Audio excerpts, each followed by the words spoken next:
अस्सलाम वालेकुम। आज हम ट्रांजैक्शंस पे बात करेंगे। ट्रांजैक्शन, जब डेटाबेस में हम ट्रांजैक्शन की बात करते हैं तो बेसिकली वो एक सेट ऑफ ऑपरेशंस होते हैं जो एक साथ परफॉर्म होने होते हैं। आपके पास वो बिगिन से स्टार्ट होते हैं और उसका एंड जो है वो कॉमेट पर होता है और उसके सेंटर में जो है वो तमाम ऑपरेशंस परफॉर्म होते हैं। तो आपके पास ये लेट्स सपोज ये एक ट्रांजैक्शन मेंशन्ड है तो उसकी ये 6 स्टेटमेंट्स होंगी, जिसमें से जो 4 हैं वो आपकी काम की स्टेटमेंट है और स्टार्टिंग बिगिन से और एंड पे कॉमेट है। तो आपकी जो ट्रांजैक्शन होती है उसकी प्रॉपर्टी होती है कि आपकी ट्रांजैक्शन या तो कम्प्लीटली रन होगी या उसमें से कोई भी ऑपरेशन रन नहीं होगा। तो अब हम इसको वन बाय वन देखते हैं। सबसे पहले स्टेट्स को देख लेते हैं। जब भी कोई ट्रांजैक्शन स्टार्ट होती है तो वो बिगिन से स्टार्ट होती है और उसके बाद वो एक्टिव स्टेट में आ जाती है। एक्टिव स्टेट से मुराद है कि तमाम के तमाम ऑपरेशंस जो हैं परफॉर्म होते हैं। और जब आपके पास सेकंड लास्ट ऑपरेशन परफॉर्म होता है कमिट से एग्जैक्टली पहले, तो उस टाइम पर वो पार्शियली कमिटेड स्टेट में चली जाती है। दैट मीन्स कि आपने ट्रांजैक्शन का तमाम काम कंप्लीट कर लिया है लेकिन अभी उसको आपने डेटाबेस में रिफ्लेक्ट नहीं किया। ठीक है, डेटाबेस में कैसे रिफ्लेक्ट करते हैं अभी थोड़ी देर बाद डिस्कस करते हैं। तो आपने काम सारा परफॉर्म कर लिया है लेकिन डेटाबेस अपडेट नहीं की, तो आप यहाँ पर जब ट्रांजैक्शन आपकी एंड होती है, काम कंप्लीट हो जाता है, तो आप पार्शियली कमिटेड फॉर्म में आ जाते हैं। और जैसे ही आप कमिट का वर्ड लिखते हैं, आपकी कमिट रन होता है, तो क्या होता है, आपकी डेटाबेस अपडेट हो जाती है और आपकी ट्रांजैक्शन जो है वो डेटाबेस के अंदर सेव हो जाती है। जब कमिट हो जाता है उसके बाद आपका जो सिस्टम है वो अपने रिसोर्सेज को डीएलोकेट कर देता है और उस टाइम पर ये टर्मिनेटेड स्टेट में होता है और ये आपका हैप्पी पाथ है। ठीक है, अगर आपकी ट्रांजैक्शन एक्टिव स्टेट में मौजूद है और किसी बेस पर वो फेल हो जाती है या अबॉर्ट हो जाती है तो वो डायरेक्ट फेल्ड स्टेट पर आ जाती है। ठीक है, और अगर वो पार्शियली कमिटेड पे, दैट मीन्स अभी तक कमिट नहीं हुई, स्टिल आप उसे फेल कर सकते हैं। अभी भी आपके पास चांस होता है कि आप इस ट्रांजैक्शन को रोल बैक कर जाएं, क्योंकि ट्रांजैक्शन या तो एक ऑपरेशन परफॉर्म करती है या तो सारे ऑपरेशन परफॉर्म करती है या कोई ऑपरेशन परफॉर्म नहीं करती है। तो आपके पास ये भी यहाँ पर भी अबॉर्ट होकर फेल पे आ सकता है, लेकिन जैसे ही कमिट हो जाती है ट्रांजैक्शन वहां से फेल नहीं हो सकती। ठीक है, तो आप यहाँ से कोई एरो इस साइड पर, फेल साइड पर नहीं लगा सकते। तो ये आपके पास 5 स्टेट्स हैं ट्रांजैक्शन की। कुछ जगहों पर 6 स्टेट्स होती हैं, उसके लिए अबॉर्ट को एक सेपरेट स्टेट बना लिया जाता है। तो यहाँ पर हम ये 5 स्टेट्स को डिस्कस किया हमने अभी।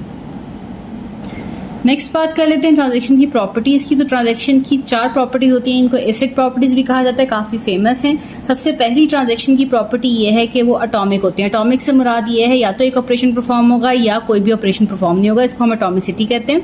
इसके बाद नेक्स्ट प्रॉपर्टी है कंसिस्टेंट। कंसिस्टेंट से मुराद ये है कि जो डेटाबेस की स्टेट है वो बिफोर एंड आफ्टर वैलिड रहती है। लाइक अगर एक ट्रांजैक्शन परफॉर्म हुई है तो उससे पहले जो डेटाबेस की स्टेट होगी, जो वैल्यूज होंगी वो भी कंसिस्टेंट होंगी अपनी जो तमाम उसकी रिक्वायरमेंट्स हैं उसके मुताबिक, और उस ट्रांजैक्शन को अप्लाई होने के बाद भी वो कंसिस्टेंट होंगी अपनी रिक्वायरमेंट्स के मुताबिक। थर्ड प्रॉपर्टी आ जाती है आइसोलेशन की। आइसोलेशन से मुराद ये है कि जब भी कोई ट्रांजैक्शंस इंप्लीमेंट होती हैं इनको हम पैरेलल में भी इंप्लीमेंट करते हैं। तो हम आइसोलेशन कहता है कि जो अभी एक ट्रांजैक्शन इंप्लीमेंट हुई है, बेशक वो पैरेलल में हुई है, बेशक वो सीरियल स्केड्यूल में हुई है, लेकिन वो ऐसे इंप्लीमेंट होनी चाहिए, ऐसे लगना चाहिए कि वो ट्रांजैक्शन अकेला ही इंप्लीमेंटेशन परफॉर्म की गई है उस ट्रांजैक्शन के ऊपर। ठीक है, तो इसको हम आइसोलेशन कहते हैं। ड्यूरेबिलिटी से मुराद ये है कि एक दफा एक ट्रांजैक्शन परफॉर्म हो गई तो उसको हम अनडू नहीं कर सकते, उसको हम रिवर्ट नहीं कर सकते। ये नहीं हो सकता एक ट्रांजैक्शन परफॉर्म हुई 3 दिन बाद वो ट्रांजैक्शन आपके सिस्टम से रिमूव हो जाए। ठीक है, तो इसको हम ड्यूरेबल कहते हैं। तो आपके पास ये 4 प्रॉपर्टीज होती हैं ट्रांजैक्शंस की। आपके पास ऑपरेशंस जो आप इस्तेमाल करते हैं ट्रांजैक्शन के अंदर वो रीड ऑपरेशन और राइट ऑपरेशन होते हैं। रीड से मुराद ये है कि आप जो है वो रैम से रीड करके ला रहे हैं एक वेरिएबल को या एक डेटा को। अगर वो रैम में अवेलेबल है तो रैम से डायरेक्ट आ जाएगा, अदरवाइज आप डेटाबेस में जाएंगे और वो ए वेरिएबल की वैल्यू को गेट करके पहले रैम में लेके आएंगे और उसके बाद उसे आप लोकल फाइल में लेके आएंगे ट्रांजैक्शन परफॉर्म करने के लिए। एग्जैक्टली उसी की तरह से वर्क करता है जिस तरह से आप ऑपरेटिंग सिस्टम में देखते हैं कि हार्ड डिस्क से रैम में चीज़ आती है और फिर ऑनवर्ड्स आपकी कोड के ऊपर इम्प्लीमेंटेशन आती है।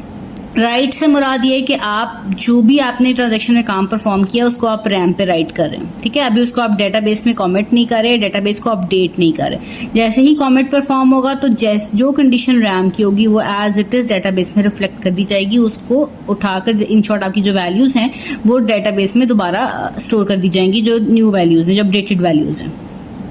ट्रांजैक्शंस को हम पैरेलल वे में इम्प्लीमेंट करते हैं और उसकी रीज़न ये होती है कि हमारे पास जो है जो काम है वो जल्द अज जल्द परफॉर्म हो सके। तो आपके पास यहाँ पर जब हम पैरेलल वे में ट्रांजैक्शन को इम्प्लीमेंट करते हैं तो कुछ इश्यूज आते हैं, जिसमें से 2-3 इश्यूज हम डिस्कस करते हैं। सबसे पहले इशू हम डिस्कस करते हैं, हम कहते हैं लॉस्ट अपडेट प्रॉब्लम या अपडेट लॉस्ट प्रॉब्लम। तो इसमें हम यहाँ पर 2 ट्रांजैक्शंस हमारे पास मौजूद हैं। ये टाइम वाइज है, जिस तरह ये पहले काम हुआ है, फिर ये काम हुआ है, फिर ये काम हुआ है, ठीक है।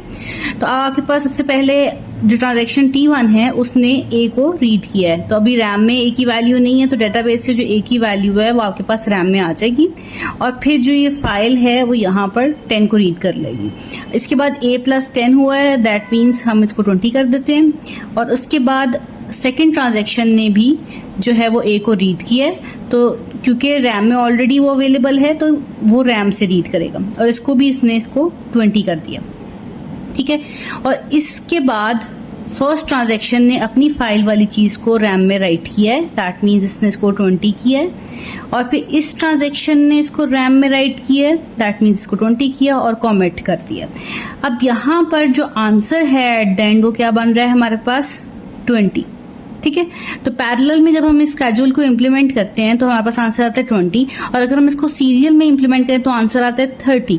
तो अब यहाँ पर इशू कब जनरेट हुआ? इशू यहाँ पर जनरेट हुआ जब हमने राइट के फौरन बाद राइट किया।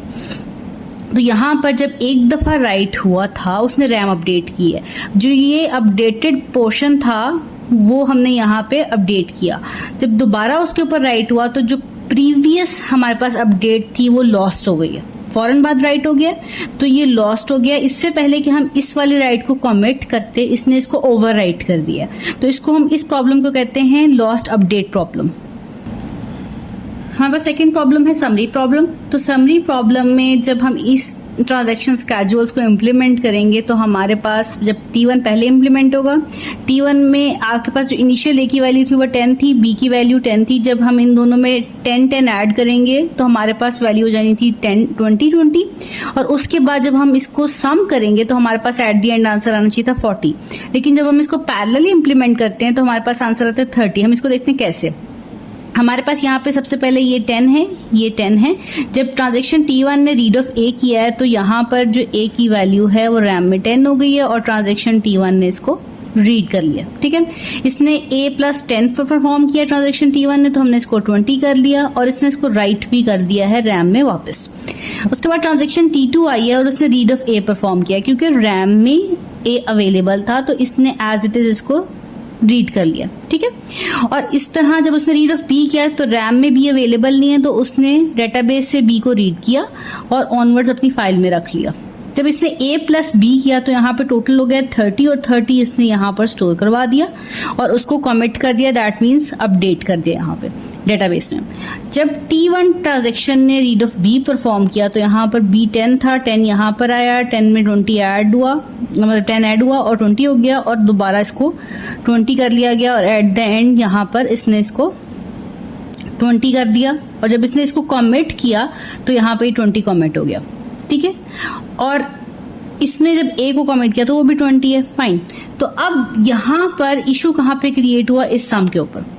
जो ये सम है पैरेलल में बस 30 आ गया, जबकि यही ट्रांजैक्शंस अगर हम सीरियल में इंप्लीमेंट करते हैं तो आंसर हमारे पास 40 आता है, तो जो कि करेक्ट आंसर है। तो पैरेलल में हमें रॉन्ग आंसर मिल रहा है। इस प्रॉब्लम को हम समरी प्रॉब्लम कहते हैं। समरी प्रॉब्लम से मुराद ये है कि अगर हम एक से ज़्यादा वेरिएबल्स पे काम कर रहे होते हैं, जैसा यहाँ पे हमने 2 वेरिएबल्स पे काम किया और उसके बाद उनके ऊपर कोई ऑपरेशन परफॉर्म हुआ है, कुछ भी एवरेज लेना है, आपने को मल्टीप्लिकेशन परफॉर्म करनी है, तो वो दोनों वेरिएबल्स पहले प्रॉपरली अपडेट होना ज़रूरी है, उसके बाद उसके ऊपर काम परफॉर्म होगा। अगर हम उसको पैरेलल इंप्लीमेंट करने की कोशिश करेंगे तो हमें इस तरह के इश्यूज देखने को मिल सकते हैं। थर्ड प्रॉब्लम हमारे पास है डर्टी रीड प्रॉब्लम। इसको हम इररिकवरेबल स्केड्यूल भी कहते हैं। स्केड्यूल को हम बाद में डिस्कस करते हैं, पहले देखते हैं डर्टी रीड क्या होता है। तो अगर हमारे पास एक ट्रांजैक्शन T1 इंप्लीमेंट हो रही थी और हमारे पास एक ट्रांजैक्शन T2 इंप्लीमेंट हो रही है, तो ये जो T2 ट्रांजैक्शन का R ऑफ A है, ये जो इस T1 ट्रांजैक्शन ने राइट किया उसको रीड कर रहा है, ठीक है, और उसके ऊपर काम परफॉर्म कर रहा है। और अगर हमारे पास ये T1 ट्रांजैक्शन आगे जाके फेल हो जाती है, तो जब भी कोई ट्रांजैक्शन फेल होती है तो हम इसको रोल बैक कर देते हैं। जब हम रोल बैक करेंगे तो अगर ये चीज़ हम कमिट कर चुके हैं और जो चीज़ कमिट हो चुकी है उसको हम रोल बैक नहीं कर सकते, तो हमारे पास अगर कोई रीड परफॉर्म होता है किसी और ट्रांजैक्शन के राइट पर, लाइक A वेरिएबल का ऑलरेडी राइट हुआ था, T1 ने उसको राइट किया और T2 ने उसको रीड कर लिया, तो ये बेसिकली जो रीड हो रहा है ये रैम से रीड हो रहा है, ठीक है। ये डेटाबेस की ओरिजिनल वैल्यू रीड नहीं हो रही, तो हम इसको डर्टी रीड प्रॉब्लम कहते हैं या इसको रीड आफ्टर राइट भी कहा जाता है। जो प्रॉब्लम हमने अभी डिस्कस की है, इसमें जब इस तरह की कोई चीज़ हो जाए कि जब हम हमने रोल बैक करना हो और किसी पोर्शन को हम रोल बैक ना कर पाएं, ठीक है, हम जब चीज़ कमिट हो जाती है तो हम इसको रोल बैक नहीं कर सकते, तो ये ट्रांजैक्शन जो है वो रिकवरेबल नहीं है। तो जब इस तरह का कुछ स्केड्यूल होता है जो चीज़ पोर्शन रिकवरेबल ना हो, उसको हम इररिकवरेबल स्केड्यूल कहते हैं। ऐसा जाता है कि अगर आपको कोई भी स्केड्यूल किसी भी पॉइंट पर फेल होता है, जैसे ये स्केड्यूल मेरा इस पॉइंट पर अगर फेल हो जाता है, तो यहाँ पर जब मैं इसको रोल बैक करूंगी तो बाकी ट्रांजैक्शंस को मैं रोल बैक कर पाऊँ, ठीक है। यहाँ पे कॉमिट परफॉर्म नहीं हुआ, इससे पहले यहाँ पे फेलियर हुआ, तो ये तमाम के तमाम को हम वापस रिकवर कर सकते हैं।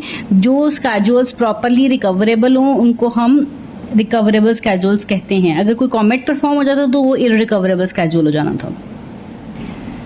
कास्केड स्केड्यूल्स आपके पास वो स्केड्यूल्स होते हैं जिसमें आपको किसी एक एलिमेंट पे राइट करने के बाद दूसरी ट्रांजैक्शन को उस एलिमेंट को रीड करने की इजाज़त नहीं मिलती अनटिल अनलेस जो पहली ट्रांजैक्शन है वो कमिट कर जाए, ठीक है। तो आपके पास हर कास्केडलेस स्केड्यूल जो होता है वो रिकवरेबल होता है। और यहाँ पर अगर हम देखें तो आपके पास जो T1 है उसने राइट ऑफ ए किया, ठीक है। T2 राइट ऑफ ए कर सकता है लेकिन रीड ऑफ ए नहीं कर सकता, क्योंकि हम राइट के बाद रीड अलाउ नहीं कर रहे, राइट के बाद राइट अलाउ है कास्केडलेस में, ठीक है। तो हम जब तब तक रीड नहीं कर सकते ए को जब तक T1 उसे कॉमिट नहीं कर देता उस राइट की भी चीज को। तो यहाँ पर T1 कॉमिट हो गया, उसके बाद हम रीड ऑफ ए कर सकते हैं। तो अब ये जो स्केड्यूल है ये कास्केडलेस स्केड्यूल है। इसके बाद स्ट्रिक्ट स्केड्यूल और भी स्ट्रिक्ट हो जाता है कि आपने राइट के बाद ना तो रीड परफॉर्म करना है और ना ही राइट परफॉर्म करना है अनटिल अनलेस ये वाला राइट जो है वो कमिट ना हो जाए। लाइक T1 का राइट कमिट ना हो जाए तब तक T2 जो है ना रीड परफॉर्म कर सकती है ना ही राइट परफॉर्म कर सकती है। तो आपके पास जो ये स्केड्यूल है इसमें आप यहाँ पर देख रहे हैं राइट ऑफ ए के बाद इसने कमिट किया, उसके बाद राइट ऑफ ए करने की इजाज़त मिली है। जब तक ये कमिट नहीं होगा तब तक राइट ऑफ ए या रीड ऑफ ए नहीं हो सकता। हाँ, ये रीड ऑफ ए पहले परफॉर्म हुआ है, ठीक है, बाद की बात कर रहे हैं हम, टाइम स्टैम्प के अकॉर्डिंग बात करते हैं। तो आपके पास यहाँ पर इस तरह के स्केड्यूल्स को हम स्ट्रिक्ट स्केड्यूल कहते हैं जो राइट ऑफ ए के बाद आपको ना रीड ऑफ ए करने देता ना राइट ऑफ ए करने देता किसी और ट्रांजेक्शन को अनटिल अनलेस वो ट्रांजेक्शन कमिट कर जाए। तो कुछ इस तरह से आप इस चीज़ को देख सकते हैं कि तमाम स्केड्यूल्स हैं, इसमें से कुछ स्केड्यूल्स रिकवरेबल हैं, बाकी सारे इररिकवरेबल हैं। और रिकवरेबल के अंदर मजीद कास्केडलेस स्केड्यूल अवेलेबल होते हैं जिसके अंदर राइट के बाद रीड अलाउ नहीं होता, ठीक है। और जब आप राइट के बाद रीड और राइट दोनों मना कर देते हैं तो हम उनको स्ट्रिक्ट स्केड्यूल्स कहते हैं।